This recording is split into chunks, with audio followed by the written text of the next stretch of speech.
या देवी सर्वभूतेषु शक्तिरूपेण संस्थिता नमस्तस्यै नमस्तस्यै नमस्तस्यै नमो नमः।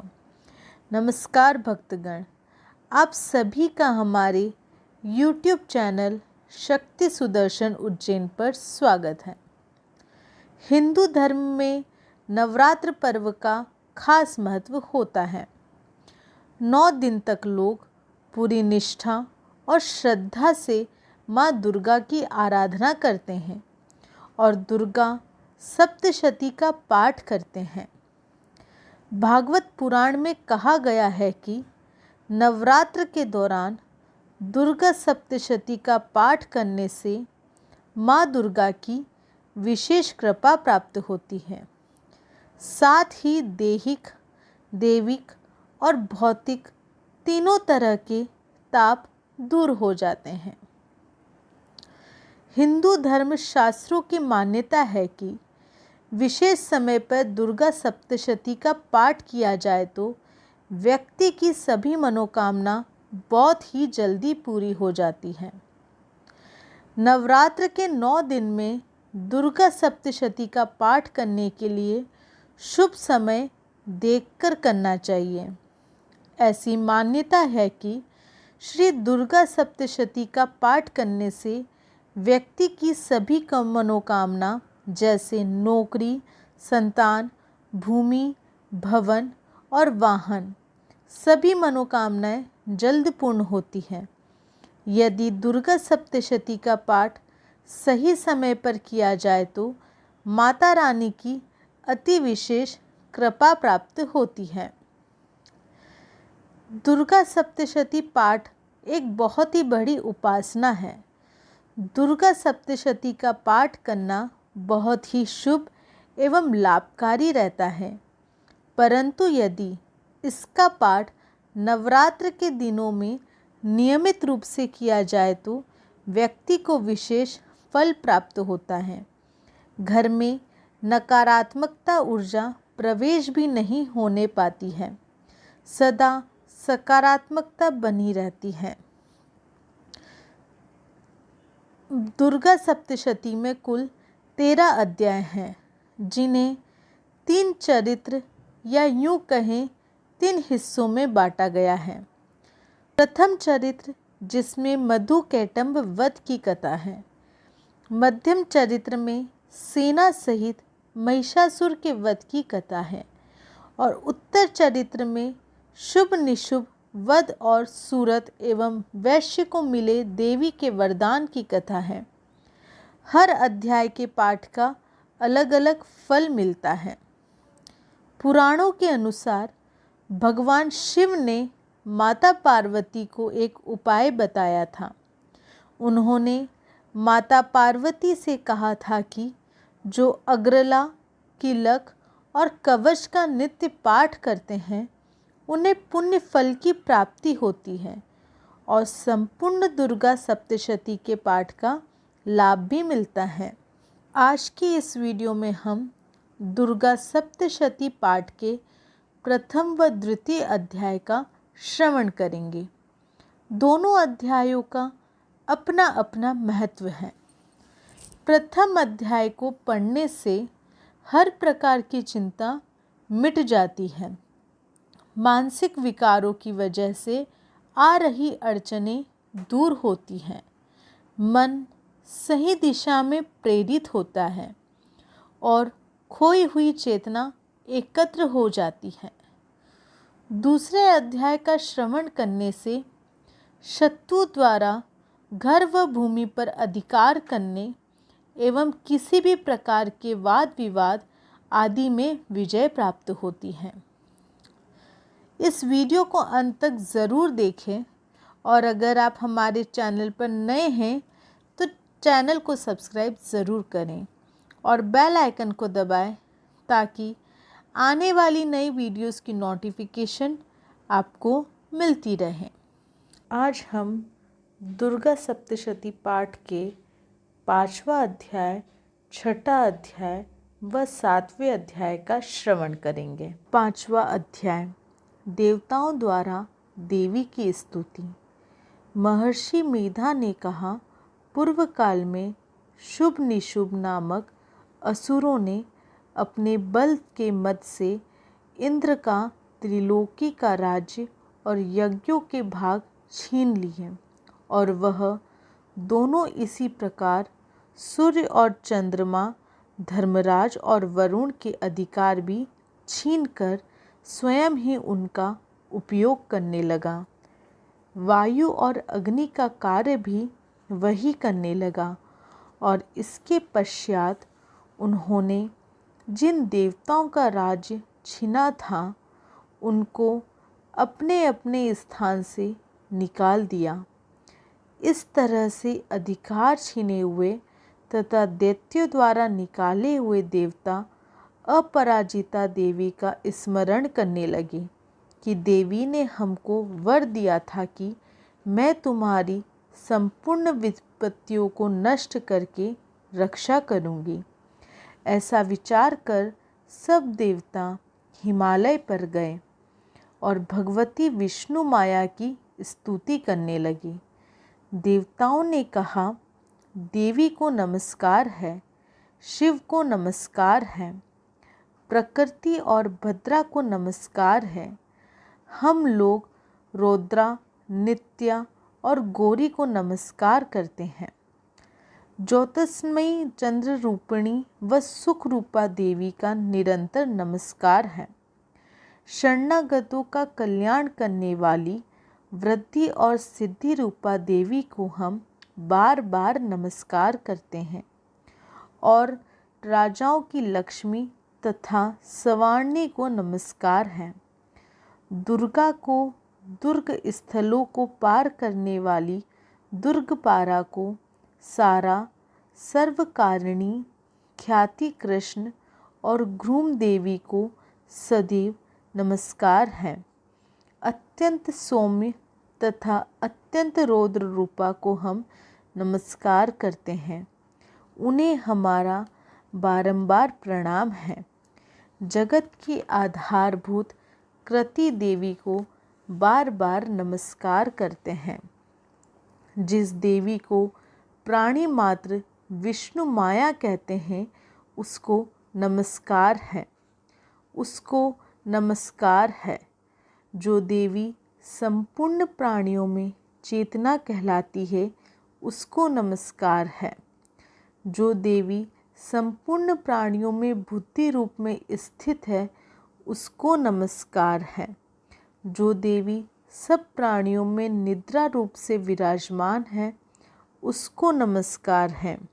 जो देवी संपूर्ण प्राणियों में शुद्धा रूप से विराजमान है उसको नमस्कार है। जो देवी संपूर्ण प्राणियों में छाया रूप में स्थित है उसको नमस्कार है। जो देवी सब प्राणियों में शक्ति रूप में स्थित है उसको नमस्कार है। जो देवी संपूर्ण प्राणियों में तृष्णा रूप में स्थित है उसको नमस्कार है। जो देवी सब प्राणियों में शांति रूप से स्थित है उसको नमस्कार है। जो देवी सब प्राणियों में जाति रूप से स्थित है उसको नमस्कार है। जो देवी सब प्राणियों में लज्जा रूप में स्थित है उसको नमस्कार है। जो देवी सब प्राणियों में शांति रूप में स्थित है उसको नमस्कार है। जो देवी संपूर्ण प्राणियों में श्रद्धा रूप से स्थित है उसको नमस्कार है। जो देवी संपूर्ण प्राणियों में कांति रूप से स्थित है, जो देवी सब प्राणियों में लक्ष्मी रूप से स्थित है उसको नमस्कार है। जो देवी संपूर्ण प्राणियों में व्रती रूप से स्थित है उसको नमस्कार है। जो देवी सब प्राणियों में स्मृति रूप से विराजमान है उसको नमस्कार है। जो देवी सब प्राणियों में दया रूप से स्थित है उसको नमस्कार है। जो देवी सब प्राणियों में तुष्टि रूप से स्थित है उसको नमस्कार है। जो देवी संपूर्ण प्राणियों में मात्र रूप से स्थित है उसको नमस्कार है। जो देवी संपूर्ण प्राणियों में भ्रांति रूप से स्थित है, उसको नमस्कार है। जो देवी संपूर्ण प्राणियों में नित्य व्याप्त रहती है, उसको नमस्कार है। जो देवी चैतन्य रूप से इस संपूर्ण संसार को व्याप्त करके स्थित है, उसको नमस्कार है।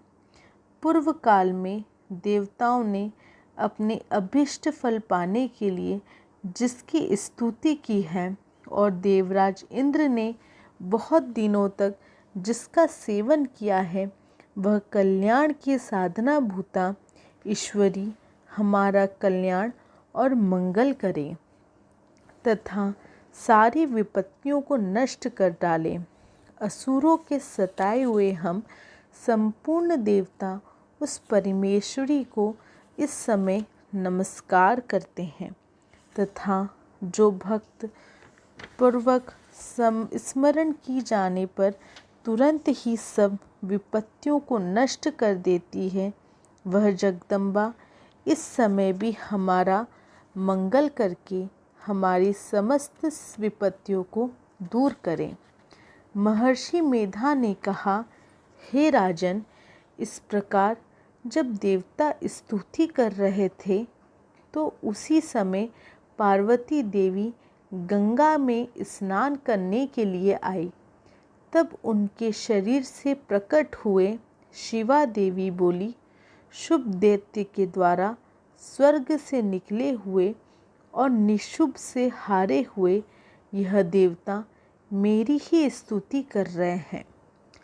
पार्वती के शरीर से अंबिका निकली थी, इसलिए उसको संपूर्ण लोक में कौशिकी कहते हैं। कौशिकी के प्रकट होने के पश्चात पार्वती देवी के शरीर का रंग काला हो गया और वह हिमालय पर रहने वाली कालिका देवी के नाम से प्रसिद्ध हुई। फिर शुभ और निशुभ के दूत चंडमुंड वहाँ आए और उन्होंने परम मनोहर रूप वाली अंबिका देवी को देखा। फिर वह शुभ के पास जाकर बोले, महाराज, एक अत्यंत सुंदर स्त्री हिमालय को प्रकाशित कर रही है। वैसा रंग रूप आज तक हमने किसी स्त्री में नहीं देखा। हे असुरेश्वर, आप यह पता लगाए कि वह कौन है और उसको ग्रहण कर लें। वह स्त्री स्त्रियों में रत्न है। वह अपनी कांति से 10 दिशाओं को प्रकाशित करती हुई वहाँ स्थित है, इसलिए आपको उसका देखना उचित है। हे प्रभु, तीनों लोकों के हाथी, घोड़े और मणि इत्यादि जितने रत्न हैं, वह सब इस समय आपके घर में शोभायमान है। हाथियों में रत्न रूप ऐरावत हाथी और उच्चेश्रवा नामक घोड़ा तो आप इंद्र से ले आए हैं। हंसों द्वारा जुता हुआ विमान जो कि ब्रह्मा जी के पास था, अब भी आपके पास है, और यह महापद्य नामक खजाना आपने कुबेर से छीना है। समुद्र ने आपको सदा खिले हुए फूलों की किंजलकनी नामक माला दी है। वरुण का कंचन की वर्षा करने वाला छत्र आपके पास है। रथों में श्रेष्ठ प्रजापति का रथ भी आपके पास ही है। हे दैत्येंद्र, मृत्यु से उत्तरकांतिदा नामक शक्ति भी आपने छीन ली है, और वरुण का पाश भी आपके भ्राता निशुभ के पास ही है, और समुद्र में पैदा होने वाले सब प्रकार के रत्न भी आपके भ्राता निशुभ के अधिकार में हैं, और जो अग्नि में न जल सके ऐसे 2 वस्त्र भी अग्निदेव ने आपको दिए हैं। हे दैत्यराज, इस प्रकार सारी रत्न रूपी वस्तुएं आप संग्रह कर चुके हैं, तो फिर आप यह कल्याणमयी स्त्रियों में रत्न रूप अनुपम स्त्री आप क्यों नहीं ग्रहण करती? महर्षि मेधा बोले। चंड मुंड का यह वचन सुनकर शुभ ने विचारा कि सुग्रीव को अपना दूत बनाकर देवी के पास भेजा जाए। प्रथम उसको सब कुछ समझा दिया और कहा कि वहाँ जाकर तुम उसको अच्छी तरह से समझाना और ऐसा उपाय करना जिससे वह प्रसन्न होकर तुरंत मेरे पास चली आए। भली प्रकार समझाकर कहना। दूत सुग्रीव पर्वत के उस रमणीय भाग में पहुंचा जहाँ देवी रहती थी। दूत ने कहा, हे देवी, दैत्यों का राजा शुभ, जो इस समय तीनों लोकों का स्वामी है, मैं उसका दूत हूँ और यहाँ तुम्हारे पास आया हूँ। संपूर्ण देवता उसकी आज्ञा एक स्वर से मानते हैं। अब जो कुछ उनसे कहला भेजा है वह अब सुनो। उसने कहा है, इस समय संपूर्ण त्रिलोकी मेरे वश में है और संपूर्ण यज्ञों के भाग को पृथक पृथक मैं ही लेता हूँ और तीनों लोकों में जितने श्रेष्ठ रत्न हैं वह सब मेरे पास है। देवराज इंद्र का वाहन ऐरावत मेरे पास है जो मैंने उससे छीन लिया है। उच्चैश्रवा नामक घोड़ा जो क्षीर सागर मंथन करने से प्रकट हुआ था, उसे देवताओं ने मुझे समर्पित किया है सुंदरी, इनके अतिरिक्त और भी जो रत्नभूषण पदार्थ देवताओं के पास थे वह सब मेरे पास है। हे देवी, मैं तुम्हें संसार की स्त्रियों में रत्न मानता हूँ, क्योंकि रत्नों का उपभोग करने वाला मैं ही हूँ। हे चंचल कटाक्षों वाली सुंदरी, अब यह मैं तुझ पर छोड़ता हूँ कि तू मेरे या मेरे भाई महापराक्रमी निशुम्भ की सेवा में आ जाए। यदि तू मुझे वरेगी तो तुझे अतुल महान ऐश्वर्य की प्राप्ति होगी। अतः तुम अपनी बुद्धि से यह विचार कर मेरे पास चली आओ। महर्षि मेधा ने कहा, दूत के ऐसा कहने पर संपूर्ण जगत का कल्याण करने वाली भगवती दुर्गा मन ही मन मुस्कुराई और इस प्रकार कहने लगी। देवी ने कहा, हे दूत, तू जो कुछ कह रहा है वह सत्य है और इसमें किंचित मात्र भी झूठ नहीं है। शुभ इस समय तीनों लोकों का स्वामी है और निशुम्भ भी उसी की तरह पराक्रमी है, किंतु इसके संबंध में जो प्रतिज्ञा कर चुकी हूँ उसे मैं कैसे झुठला सकती हूँ। अतः तू मैंने जो प्रतिज्ञा की है उसे सुन। जो मुझे युद्ध में जीत लेगा और मेरे अभिमान को खंडित करेगा तथा बल में मेरे समान होगा, वही मेरा स्वामी होगा। इसलिए शुभ अथवा महापराक्रमी निशुम्भ यहाँ आवे और युद्ध में जीत कर मुझसे विवाह कर लिए। इसमें भला देर की क्या आवश्यकता है। दूत ने कहा, हे देवी, तुम अभिमान में भरी हुई हो, मेरे सामने तुम ऐसी बात न करो। इस त्रिलोकी में मुझे तो ऐसा कोई दिखाई नहीं देता जो कि शुभ और निशुम्भ के सामने ठहर सके। हे देवी, जब अन्य देवताओं में से कोई शुभ व निशुम्भ के सामने युद्ध में नहीं ठहर सकता, तो फिर तुम जैसी स्त्री उनके सामने रणभूमि में ठहर सकेगी।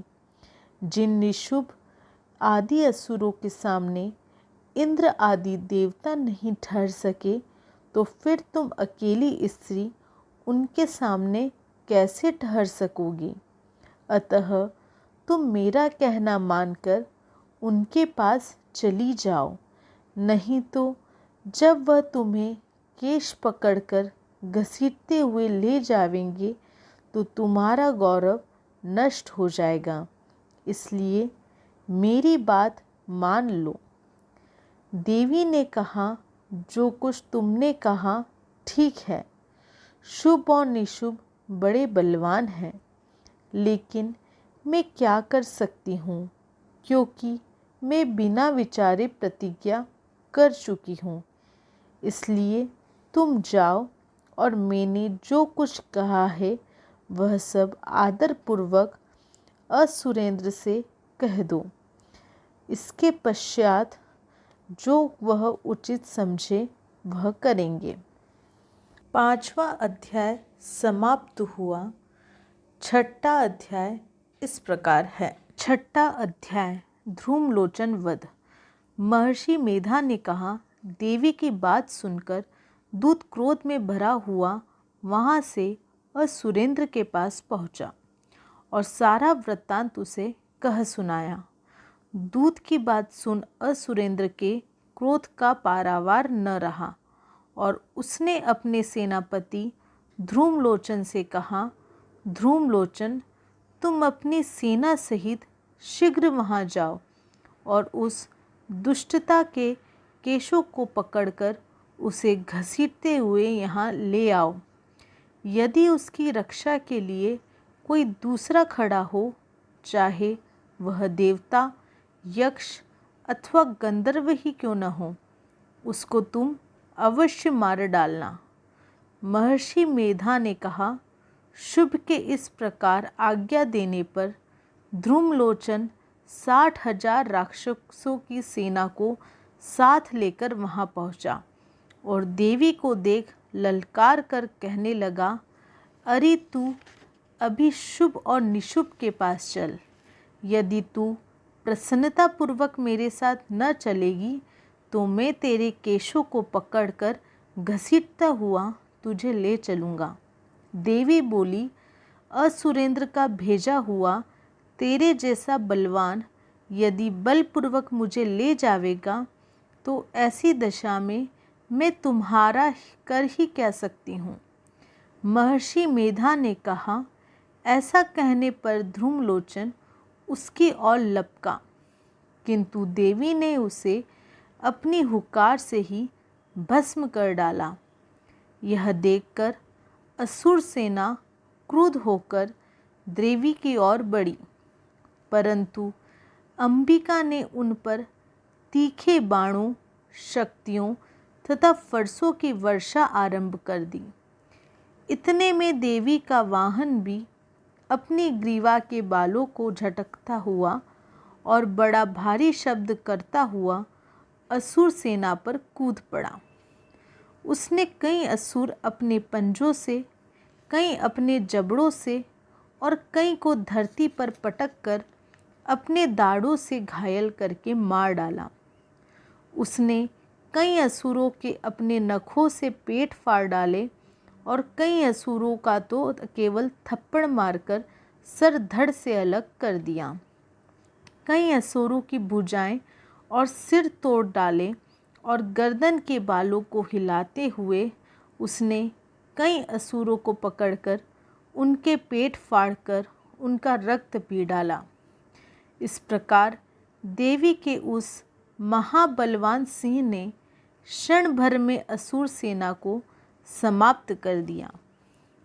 शुभ ने जब यह सुना कि देवी ने ध्रुमलोचन असुर को मार डाला है और उसके सिंह ने सारी सेना का संहार कर डाला है, तब उसको बड़ा क्रोध आया। उसके मारे क्रोध के होठ फड़फड़ाने लगे और उसने चंड तथा मुंड नामक महाअसुरों को आज्ञा दी, हे चंड, हे मुंड, अपने साथ एक बड़ी सेना लेकर वहाँ जाओ और उस देवी के बाल पकड़कर उसे बांधकर तुरंत यहाँ ले आओ। यदि उसको यहाँ लाने में किसी प्रकार का संदेह हो तो अपनी सेना सहित उससे लड़ते हुए उसको मार डालो और जब वह दुष्टा और उसका सिंह दोनों मारे जावे तब भी उसको बांधकर यहाँ ले आना। छठा अध्याय समाप्त हुआ। सातवां अध्याय इस प्रकार है। सातवां अध्याय चंड और मुंड का वध। महर्षि मेधा ने कहा, दैत्यराज की आज्ञा पाकर चंड और मुंड चतुरंगिनी सेना को लेकर हथियार उठाए हुए देवी से लड़ने के लिए चल दिए। हिमालय पर्वत पर पहुंचकर उन्होंने मुस्कुराती हुई देवी जो सिंह पर बैठी हुई थी देखा। जब असुर उनको पकड़ने के लिए तलवारें लेकर उनकी ओर बढ़े तब अंबिका को उन पर बड़ा क्रोध आया और मारे क्रोध के उनका मुख काला पड़ गया, उनकी भ्रुकुटियाँ चढ़ गई और उनके ललाट में से अत्यंत भयंकर और अत्यंत विस्तृत मुख वाली लाल आँखों वाली काली प्रकट हुई, जो कि अपने हाथों से तलवार और पाश लिए हुए थी। वह विचित्र खड्ग धारण किए हुई थी तथा चीते के चर्म की साड़ी एवं नरमुंडों की माला पहन रखी थी। उसका मांस सूखा हुआ था और शरीर केवल हड्डियों का ढांचा था, और जो भयंकर शब्द से दिशाओं को पूर्ण कर रही थी वह असुर सेना पर टूट पड़ी और दैत्यों को भक्षण करने लगी। वह पार्श्व रक्षकों, अंकुशधारी महावतों, हाथियों पर सवार योद्धाओं और घंटा सहित हाथियों को एक हाथ से पकड़ पकड़ कर अपने मुंह में डाल रही थी, और इसी प्रकार वह घोड़ों, रथों, सारथियों व रथों में बैठे हुए सैनिकों को मुंह में डालकर भयानक रूप से चबा रही थी। किसी के केश पकड़कर, किसी की गर्दन पकड़कर, किसी को पैरों से दबाकर और किसी दैत्य को छाती से मसलकर मार रही थी। वह दैत्य के छोड़े हुए बड़े बड़े अस्त्र शस्त्रों को मुंह में पकड़कर और क्रोध में भर उनके दांतों से पीस रही थी। उसने कई बड़े बड़े असुर भक्षण कर डाले, कितनों को रोंद डाला और कितनी उसकी मार के आगे भाग गए। कितनों को उसने तलवार से मार डाला, कितनों को अपने दांतों से समाप्त कर दिया, और इस प्रकार से देवी ने क्षण भर में संपूर्ण दैत्य सेना को नष्ट कर दिया। यह देख महापराक्रमी चंड काली देवी की ओर लपका और मुंड ने भी देवी पर अपने भयानक वाणों की वर्षा आरंभ कर दी और अपने हजारों चक्र उस पर छोड़े। उस समय वह चमकते हुए बाण व चक्र देवी के मुख में प्रविष्ट हुए इस प्रकार दिख रहे थे जैसे मानो बहुत से सूर्य मेघों की घटा में प्रविष्ट हो रहे हों। इसके पश्चात भयंकर शब्द के साथ काली ने अत्यंत जोश में भरकर विकट हठहास किया। उसका भयंकर मुख देखा नहीं जाता था। उसके मुख में श्वेत दांतों की पंक्ति चमक रही थी। फिर उसने तलवार हाथ में लेकर हूँ शब्द कहकर चंड अलग कर दिया। चंड को मरा हुआ देखकर मुंड देवी की ओर लपका, परंतु देवी ने क्रोध में भरे उसे भी अपनी तलवार से यमलोक पहुंचा दिया। चंड और मुंड को मरा हुआ देखकर उसकी बाकी बची हुई सेना वहां से भाग गई। इसके पश्चात काली चंड और मुंड के कटे हुए सरों को लेकर चंडिका के पास गई और प्रचंड हठहास के साथ कहने लगी, हे देवी, चंड और मुंड दो महादैत्यों को मारकर तुम्हारी भेंट कर दिया है। अब शुभ और निशुभ का तुमको स्वयं वध करना है। महर्षि मेधा ने कहा, वहाँ लाए हुए चंड और मुंड के सरों को देखकर कल्याणमयी चंडी ने काली से मधुर वाणी में कहा, हे देवी, तुम चूंकि चंड और मुंड को मेरे पास लेकर आई हो, अतः संसार में चामुंडा के नाम से तुम्हारी ख्याति होगी। आपको हमारी वीडियो कैसी लगी कमेंट बॉक्स में ज़रूर बताएं। अगर आप हमारे चैनल पर नए हैं तो चैनल को सब्सक्राइब करना न भूलें और बेल आइकन को दबाएं। जय श्री महाकाल।